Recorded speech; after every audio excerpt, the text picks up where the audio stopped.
a osteossíntese? Laura, sim.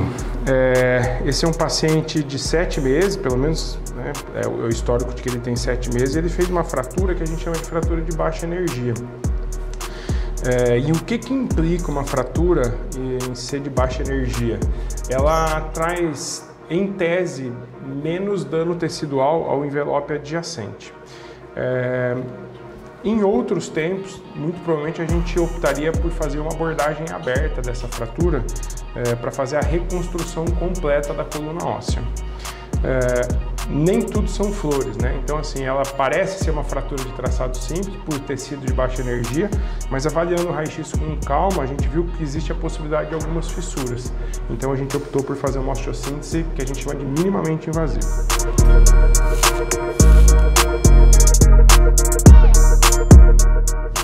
Chico, aí você está rebatendo o músculo? Está fazendo a dissecação? Laura, a gente está fazendo um acesso que a gente chama de minimamente invasivo. Então eu rebato subcutâneo, mas o que você está vendo aqui é hematoma, tá? Uma das características do aspecto medial da tíbia é o pobre envelope tecidual. A gente tem muito pouco musculatura, então a gente tem a tela subcutânea e já praticamente a superfície cortical do osso. Então você não vai abrir totalmente? Não. A gente vai fazer 2 pequenas incisões que vão servir de acesso para fazer o corredor, né, por onde eu vou correr a placa e depois onde eu vou fazer a fixação dos parafusos.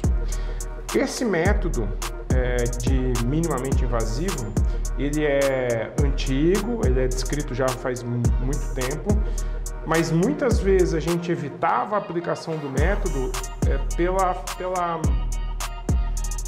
forma de você monitorar o que você estava fazendo no transoperatório. No nosso caso aqui na GK, a gente tem um equipamento que se chama fluoroscópio, e o fluoroscópio, né, esse raio-x em tempo real, ele nos permite avaliar exatamente o que a gente está fazendo no momento que você está fazendo, em tempo real. O que acontece? Isso aumenta muito a acurácia do procedimento e a precisão da aplicação do método. Em outros tempos, talvez a gente fizesse o que a gente chamava de abre, mas não mexe, né? Open but do not touch. Você pode abrir, mas você não pode ficar mexendo muito para preservar o ambiente biológico da reparação da fratura. E hoje, com o arco cirúrgico, a gente tem essa possibilidade de fazer realmente sem abrir o foco da fratura, só usando as extremidades para poder fazer a fixação do implante. E esse método minimamente invasivo vai ser melhor para o animal no pós-cirúrgico? Ele com certeza é um método que garante um pós-operatório menos doloroso, com certeza, mas a principal indicação do método é quando a gente quer preservar o ambiente da fratura. E o que a gente entende por ambiente da fratura? Imagine que onde houve a fratura do osso, né, a gente tem a destruição da vascularização do tecido ósseo.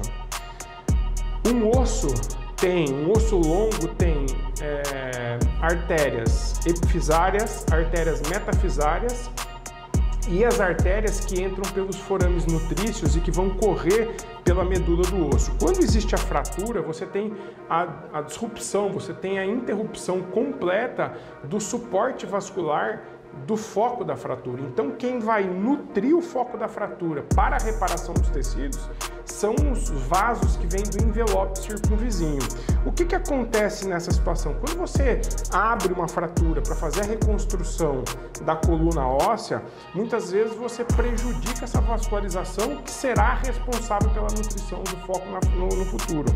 Então, esse método com o arco, né, ou seja, esse método já existia, a gente pode fazer sem o arco, mas com o arco ele me permite garantir que o ambiente biológico da fratura será mantido.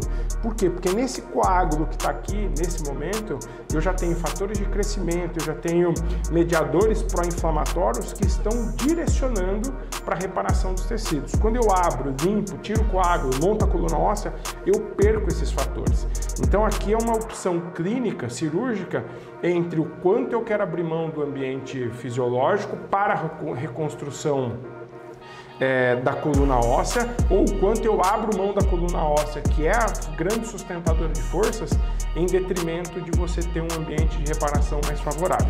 Por isso que ortopedia não tem regra de bolo, né? Não tem receita de bolo, não tem regra pronta. Você tem que entender os princípios da reparação e utilizar tudo como uma grande ferramenta.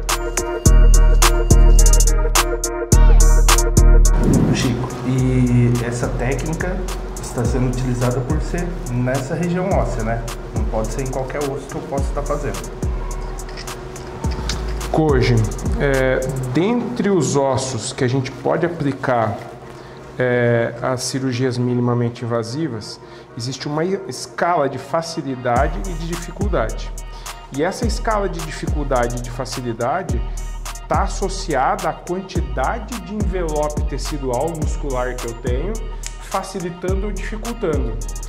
Quanto maior o envelope tecidual sobre a via de acesso, sobre a janela de aplicação do implante, mais difícil fica a cirurgia. Então, assim, a gente tem como osso de entrada, primeiro osso para começar a trabalhar minimamente invasivo, em que eu tenho pouco envelope tecidual, é a tíbia no seu aspecto medial.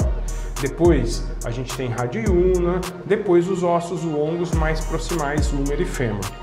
Por quê? Porque esse envelope tecidual e a tortuosidade do osso dificultam a aplicação do método. Então, se a gente tivesse que escolher um osso para começar a treinar essa cirurgia minimamente invasiva, seria a tíbia.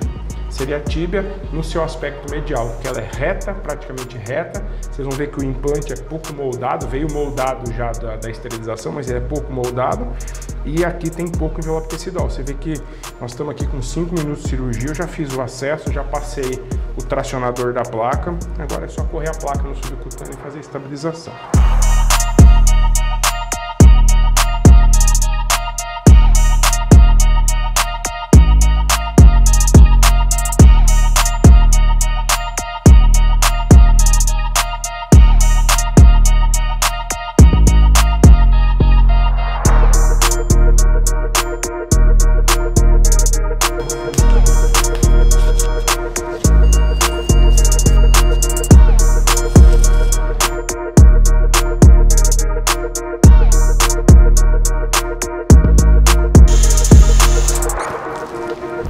Laura, com relação à sua pergunta da retirada do implante, se esse implante fica aí ou não, em tese, os implantes são feitos para ser removidos.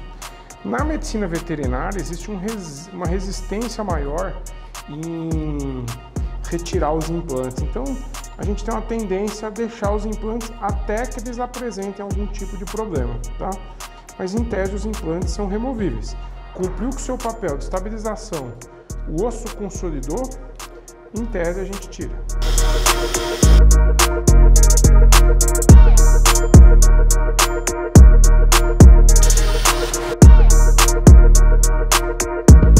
Chico, você falou da técnica minimamente invasiva. Por que teve que abrir mais agora essa incisão?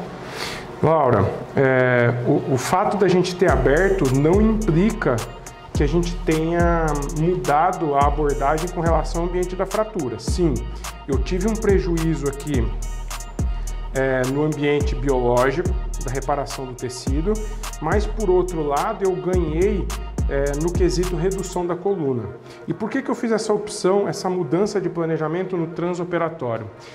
Porque quando a gente começou a fazer a manipulação do tecido, tudo fechado, para poder acoplar o implante, a gente percebeu que haviam algumas fissuras longitudinais e que são características desse tipo de fratura que não iam me permitir um bom alinhamento e comprimento ósseo. O que a gente busca no tratamento das fraturas é você restabelecer alinhamento e comprimento. Então eu optei por abrir um pouco mais, ganhar em termos de redução, mesmo que com uma pequena perda na questão biológica.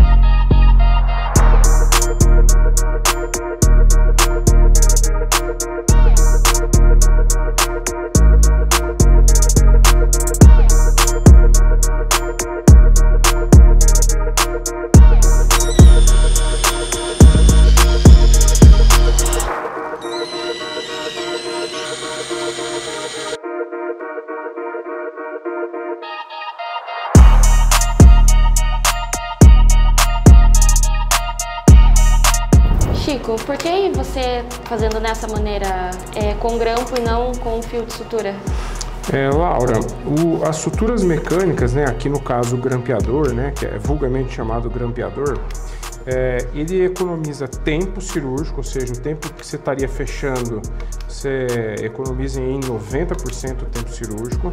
A qualidade da cicatrização com o grampo, por ele ser uma sutura circular, é melhor, ele cicatriza melhor. Então são só benefícios para o paciente. O único ponto em questão aqui para a sutura mecânica é o custo agregado, né? Que são suturas de alto valor, né? Elas são mais caras do que o fio de sutura, mas que para o padrão de cirurgia que a gente trabalha hoje não é tão impactante, né? É o que a gente faz de melhor. Então as suturas mecânicas elas economizam muito em tempo e qualidade de cicatrização. E a gente sabe que hoje o tempo cirúrgico ele é determinante quando a gente fala sobre morbidade pós-operatória. Ou seja, quanto mais rápido é a cirurgia, menor é a morbidade desse paciente no pós-operatório.